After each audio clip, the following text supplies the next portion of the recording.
We continue on our journey of design and we devote episode 10 to design strategy. We love it. We pursue the end game of good work design. We continue on from where we left off. We suggest that workplaces build, purchase, and throughout their organisation, Sarah will prompt you to think about work design. Won't solve all the problems all the time, but at least it'll minimise the likelihood of harm a lot of the time.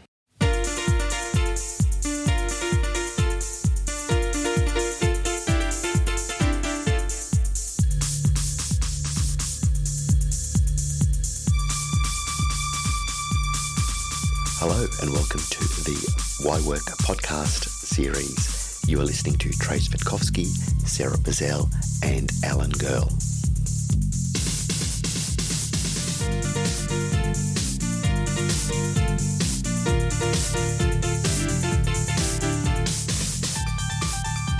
Maybe they go as far as thinking of a manual task risk management approach. Occasionally it gets a little bit deeper into, risk assessments and working with interior designers for fit-outs, right? More complex. But in fact, ergonomics covers into the space of human factors, human systems integration, and design of complex systems. People don't associate that term. So I find that it inhibits me, unfortunately, if I use the language that underpins very complex systems design, if you continue to go through that trajectory of human systems integration, human factors, complex work design. And not a lot of ergonomists always work in that space either. So it can be really confusing for the layman to understand what you say. So the catch-all phrase about work design strategy to me is far more encompassing about what we do. And again, it might come from expertise in other areas, but I see that being necessary to unify business strategy and to advance design thinking, regenerative approaches to work design.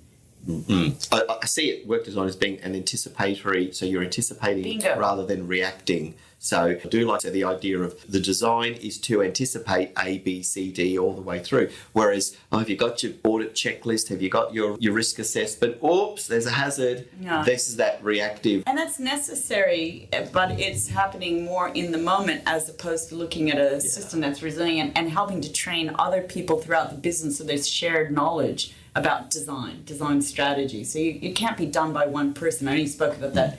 Is it one person or groups of people? It might be a person facilitating and coordinating it, but you're trying to build that purchase, that agency, that capability all throughout the organization. You're trying to bring in outside hired consultants for special projects, use research, connect with conventional designers, and all of the other strategists and other business units. Tease out their ideas and help them frame that in design discovery, design, activation and realization. I just hope that people uptake that and just essentially realise that it's that end game. It's the end game. And look, we've already talked about the role for the lawyer. Time and time again. There'll always be work for the lawyer, that's right. There'll always be action, raw reaction, proactive, reactive. There'll always be work. I don't think companies bring lawyers in enough for the proactive aspects for work design. I always talk to you, Alan, about how much benefit someone could have by consulting with your expertise before a policy is written, before they're looking at, not waiting for crisis to occur and cleanups. It seems to be that almost feel like you make the big bucks when that happens. Sorry. Yeah, but it seems to be like a fundamental human default position. Crisis, and then get into crisis management. What's wrong with just preempting all that? What's wrong with just calm the farm? Just let's see how we can minimise crisis.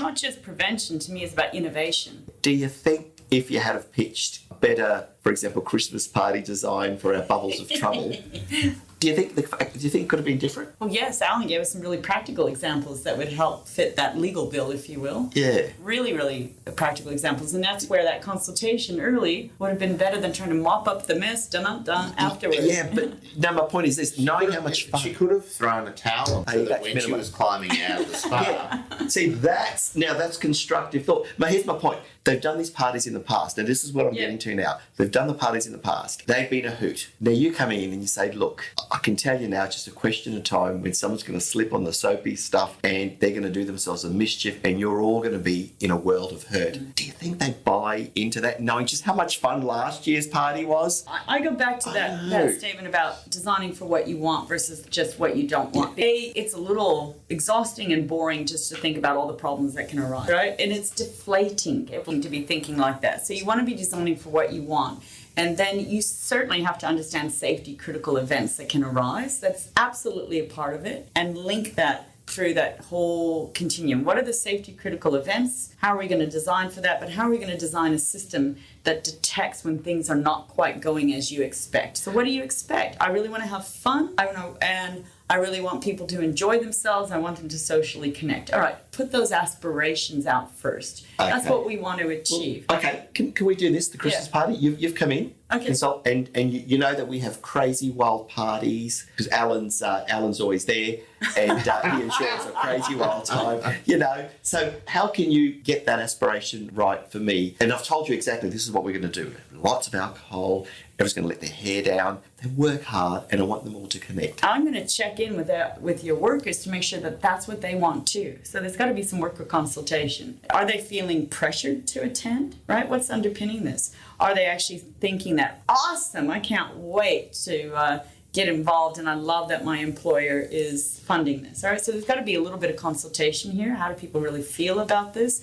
What are they expecting from this? And the interesting part of having a work design strategist involved in this is that there's no power disparity. Okay. So this is really important when people want to have some say-so in their work. If they're only asked by their employer, they might not have that freedom to speak clearly. Mediated. Yeah. Okay. So you come in as an independent. I hear there's you're not auditing their work. You're really looking at what can support them best. So what does fun mean to everybody, right? Yeah.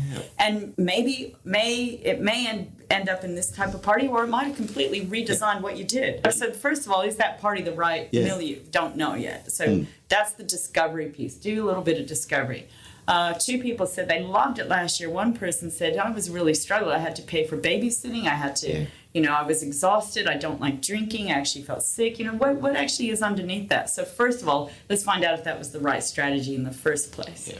And then from that, it's fair and reasonable to say, what's the best thing that could happen? And what do we really want to design for? And create your design-based philosophies, concepts, and strategies. Yeah. And then what are some of the problem-based statements that we better mitigate? So then it keeps it balanced. You've always got that objective. Fun, party, social connectivity. People like to aspire toward that. Yeah. But then, of course, you can bring in some of those aspects of, all right, if we're going to make sure we've met that, what would detract from that occurring? Well, wouldn't it be shite if somebody broke an ankle during that party? Okay, so from that, we'll start addressing that. But never lose sight of where you want to go. Yeah, and it's funny because some people might be laughing about the fact that we're deconstructing a party, but look at the consequences as a result of it. Serious, significant legal consequences. Yeah, whether or not that person's fully rehabilitated, who'd know? So it's not a laughing matter. The fact that if you were to completely deconstruct the party, which is an important part of any workplace culture, I mean, people look forward to that end of the year, it becomes a design issue in itself. Well, you look first at why, in fact, are you having a party? What's the purpose of the party? What's the purpose of the party? Well, is it to reward staff who performed well through the year, or is it to, and if you're rewarding them, is the party the best way to reward? Do they see that as reward, right? Yeah. Or is it to build up relationships between the workers so that they work more efficiently as a collective group, in which case alcohol may not be the best pathway to achieve that outcome?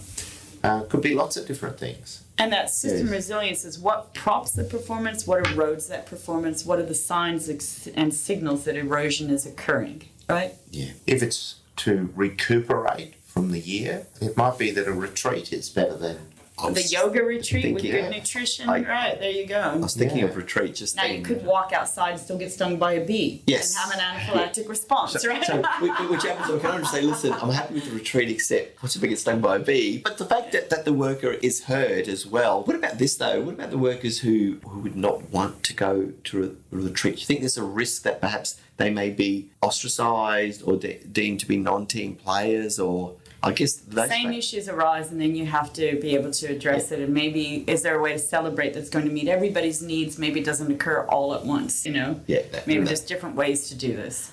Considerations ranging from the most extreme potential criminal activities, assaults. If you don't keep a rein on the party, right through to mischief. And Therese, you touched on it earlier about communication. The strategies that are going to work for a small business may not be the same for a medium enterprise or a larger organization. Yeah. But at the heart of it is this communication occurring at some level that's respectful? That's what it. people have access to resource-wise is quite different. A small business like a hairdressing salon is unlikely going to be able to afford to provide a full-time, let alone a consultant work design strategist, Yeah. right? But are those conversations occurring? But nevertheless, conversations can occur irrespective of the size of the organisation. Absolutely. Because there's no monopoly on communication. And in fact, there's no excuse if you're unable to. And indeed, as you know, most of the cases are always going to be the so-called low-hanging fruit, smaller businesses that are prosecuted for various reasons. They're unable to resist the prosecutorial war machine. Not always. That's Not the pattern. always. That's the pattern, It's the at the pattern. moment. And so my point is, the law, you're all equal before the law, and there is no excuse with respect to saying, oh, well, we couldn't afford, a consultant, or we couldn't afford to sort of communicate these things. It's not going to be looked at very favourably. Yeah, it's unfortunately it's not the reality. And that's not the reality. Well, that's substantive conceptions of justice, but formal conceptions of justice are simply this. For example, Section 32 will apply to you, whether you're a mum and dad business or whether you're this massive multinational organisation. Section 32 is Section 32. And technically, the $1.5 million fine applies equally to all. When you knock on that door of the law, It doesn't have to be that way. In the UK, they've got a much better system, I believe, than we do, where there's a guideline. To use your metaphor, if a big international company is knocking on the door, then the guideline indicates a appropriate penalty range for a big international corporation, whereas what's much more important is if you have a very small business, which might be a single person, and again, to use your metaphor, they knock on the door, then the penalty should be very small because that's appropriate for a very small business. that's a very substantive, or dare I say, social democratic approach to how to dispense justice. The Scandinavian nations have been doing that for a long time. It's interesting, the UK, and ironically, we've received, in that sort of patriarchal sense, the British system of justice. It's interesting that we still hold on to that, one size fits all, and it's up to the discretion of the court to say, oh, we'll fine you this or fine you that. But they have guidelines in other nations, and we wouldn't have to be at the court door if they adopted a better design approach from a systems perspective. In the first place, top down. So, but they are the consequences, and indeed, and getting back to your point, Sarah, the communication, you have to, whether you're that small business or that large business, you still have to you've got to communicate your attitudes and your organisation's beliefs. All right, Trace, where are you taking us now? We hope you enjoyed that episode of Why Work. You've been listening to Trage, Sarah and Alan, and if you'd like to know more about some of the things we've talked about today, please subscribe, and we'd be more than happy to provide you with names of cases and other things that may interest you. Please be aware that none of the matters we've talked about today should be construed as legal advice or any other type of advice. We're just here to talk about all things related to work. See you next time.